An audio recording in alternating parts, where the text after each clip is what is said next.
Thank you very much. All right, so let's get started. Can Bitcoin survive an apocalypse? I think it's a very important question we need to ask. We're saying, it's censorship resistant money, but the internet can and has been censored against people. So I'll just dive right into it. And for those of you who don't know me, my name is Andrew Howard. I'm the CBDO of Bitcoin Reserve, and we're a Bitcoin only company in Europe. We help people buy and sell any amount of Bitcoin.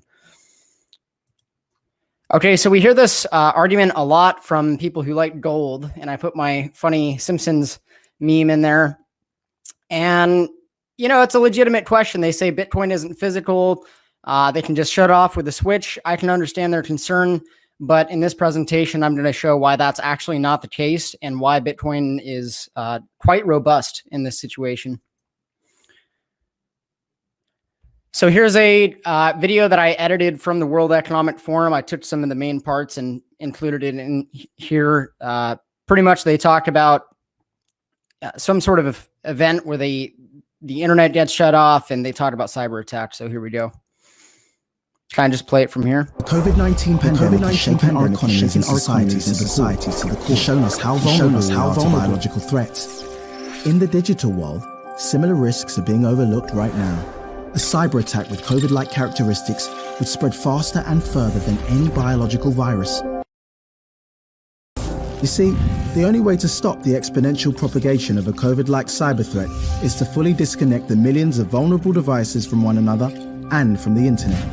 All of this in a matter of days.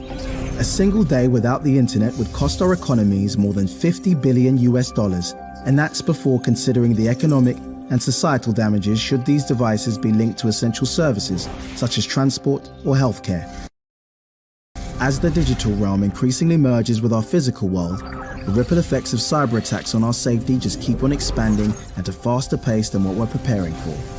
COVID-19 was known as an anticipated risk. So is the digital equivalent. Let's be better prepared for that one. The time is now.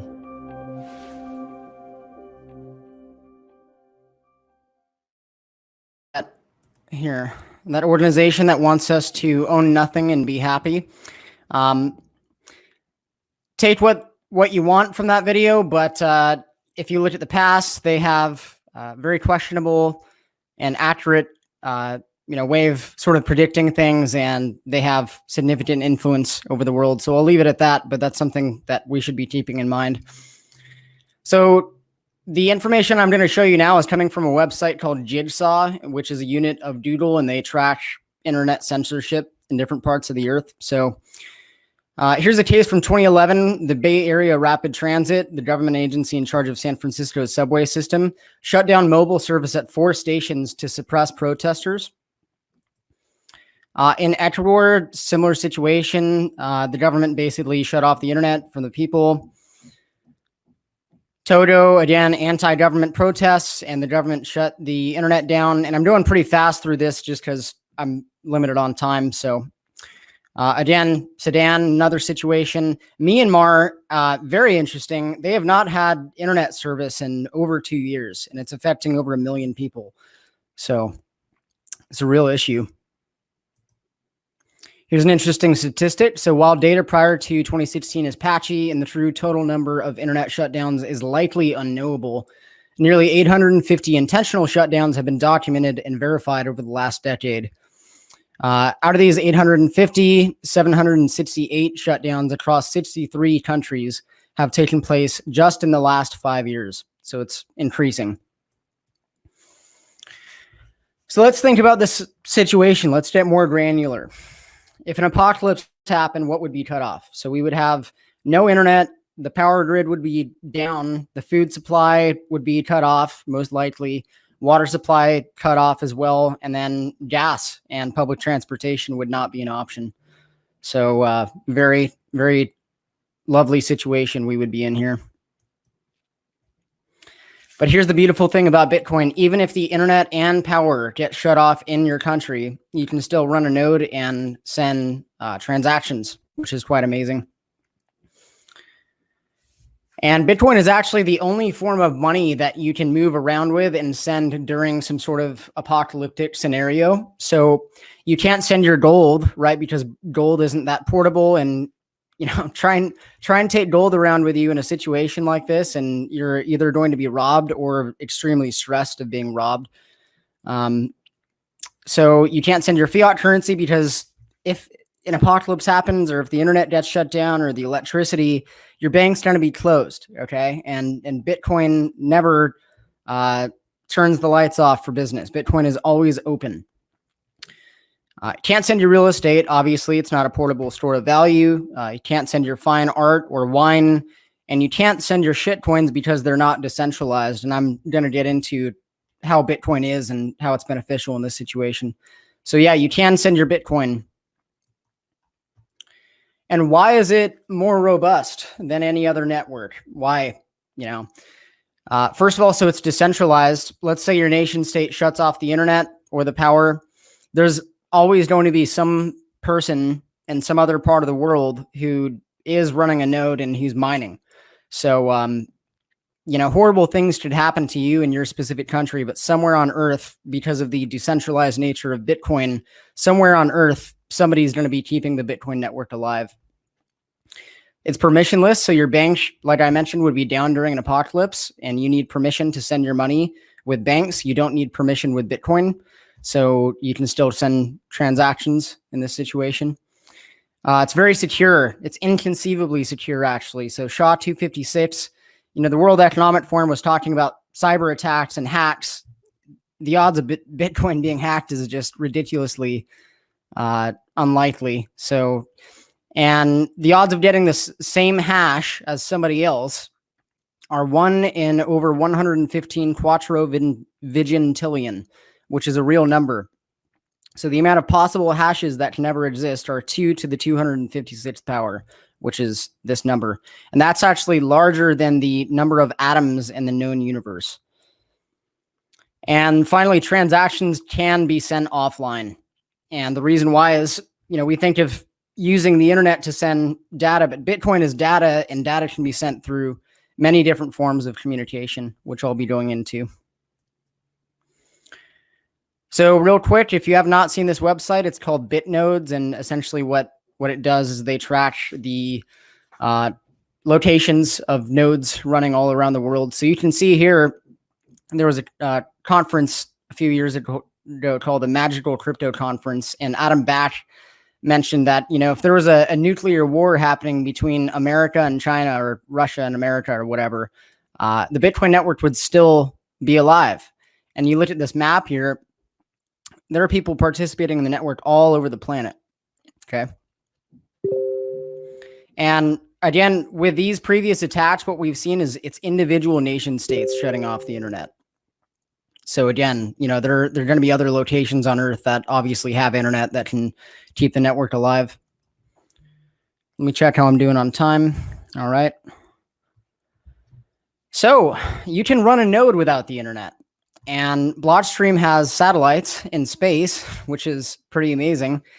So here's the satellite coverage. You'll see it covers almost all of Earth, with the exception of some parts of the Middle East and Greenland. But I would imagine that would eventually change. Blockstream would probably expand that at some point, I would venture to say. And so basically, I'll just comment on this before I move on. So if you want to run a node without internet, really what you would need is something as simple as a dish, like a TV dish on top of your house, and you can point it at whatever satellite is broadcasting downlink in your area, and you can receive data from the satellite all the way up in space, all the way up in the sky, receive data and keep your node updated. So this helps, stop censorship with the internet, and keeps the Bitcoin network robust. Here's some different options for sending offline Bitcoin transactions. So mesh networks, SMS, ham radio, Sneakernet, and the Iridium device. So let's move into this. So mesh networks, if you're not familiar with what a mesh network is, this is essentially a good visual representation. And here's a description. This, again, is coming from the website Jigsaw that I showed everybody earlier. Mesh networks work by bypassing telecommunications infrastructure tapping straight into radio frequencies that can pass data to nearby devices. From there, the data travels hop by hop until it can reach its destination or an open network, allowing for information from impacted regions to reach the world. So again, it's a decentralized network. Each node is just hopping information back and forth to each other. And eventually the key here, in order to send an offline Bitcoin transaction, is, you personally do not need internet service to send the transaction. But eventually it's going to have to reach a point with internet access that can broadcast the transaction information to miners across the world and include that transaction in a block. This is a great article written by Grubels, who's an engineer with Blockstream. And I also want to say, I'm not like an expert in this offline Bitcoin transaction category, but I'm just somebody that's been going down the rabbit hole. And I want to show you guys that there's information out there. People are actively trying to make the network more censorship resistant, and it's possible. So Bitcoin can survive an apocalypse. So the device to the left is the GoTenna, just a portable antenna that you can use in mesh networks. It has a range of up to an average of 6.4 kilometers, and it can have up to 3 relay points. So I could send, if I had a GoTenna, I could send a transaction to another GoTenna, and then to another GoTenna, and then to another GoTenna, right? 1, 2, 3, and then to another GoTenna. So 3 different relay points. The article further states, GoTenna sells a simple-to-use mesh networking device, which, along with a piece of software called TXTenna, can broadcast Bitcoin transactions to a local mesh network of GoTennas. With this hardware set up, anyone can send and receive Bitcoin without an internet connection.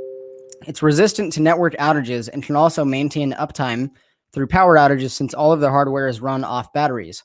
The hardware can, of course, be run off gasoline generators or solar panels if the outage is longer lasting. So I think this is particularly awesome because let's say you're living in a Citadel or you're living in some sort of off-grid community, you can totally send Bitcoin in that situation, and all without the internet, all without the typical power grid that we use. So you could have, if you have a running water near you, you could have hydroelectric power up your devices. You could have solar power. And as long as you have, people in your community who have these GoTennas, you can send a Bitcoin transaction, and that transaction is going to be passed along to different nodes in that mesh network. And eventually, as long as there's some internet access point, could be very far away from your community that you're in, as long as a transaction can be broadcasted to that internet access area, then you're good. So here's another article, GoTenna with Blockstream Satellite. This is by Daniel Williams on Blockstream's website. He provides a very good visual for this, and I'll just quickly go through this. So starting from the left, you see Blockstream Satellite. It's downlink, meaning it's sending information down from the satellite to the dish.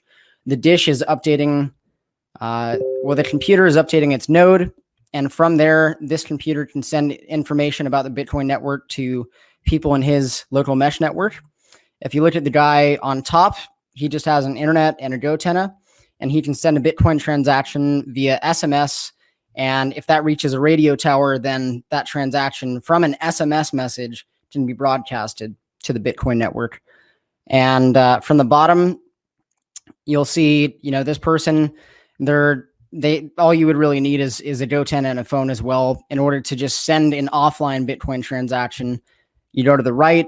Eventually it hits an internet access point and then gets broadcasted to the network. So this is a gentleman called CoinSure on Twitter, and he has a really interesting tweet here. Basically talks about how he sent a Bitcoin transaction to a relay almost 13 kilometers away. Again, I'm just showing you, people are doing this. This is possible. We're still in the early days, but we can absolutely send offline Bitcoin transactions.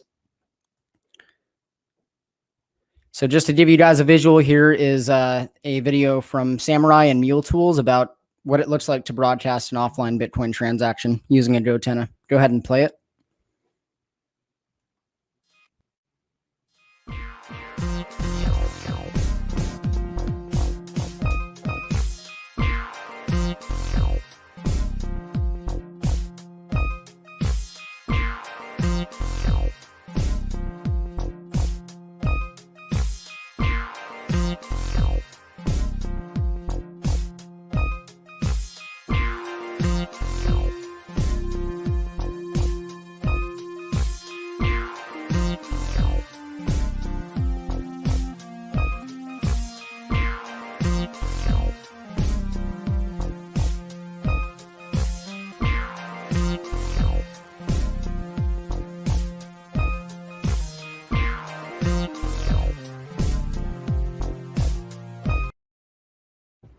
Okay. You can see my screen. All right.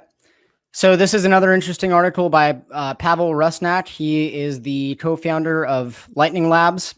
And essentially, he set up a system where you can send Bitcoin via SMS through a text to either of these numbers on top.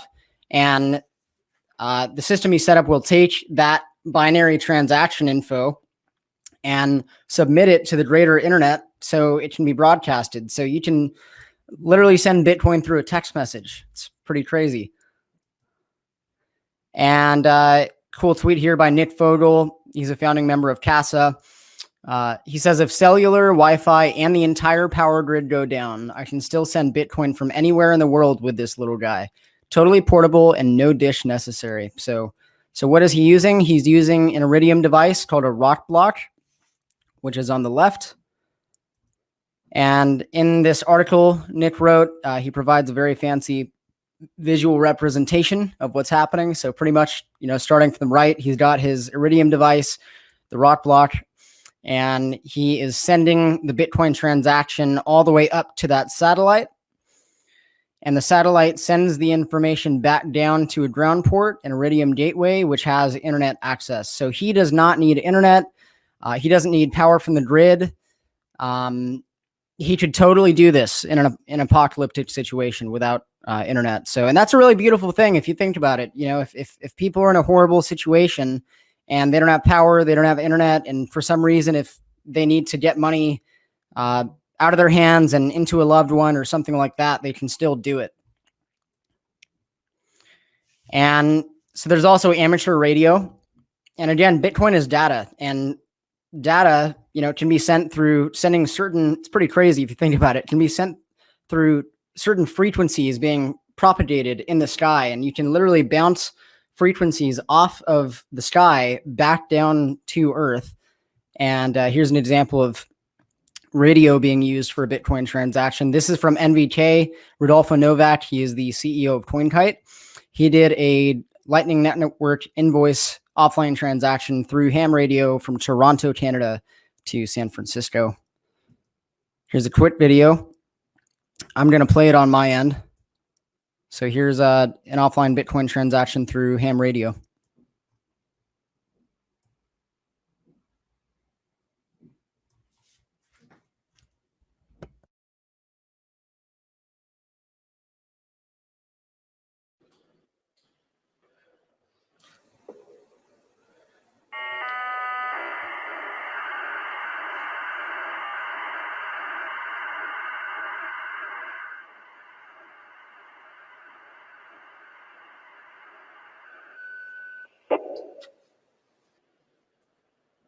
Let's check with their party. VA3TOX for VA3TOX North. Did you get it?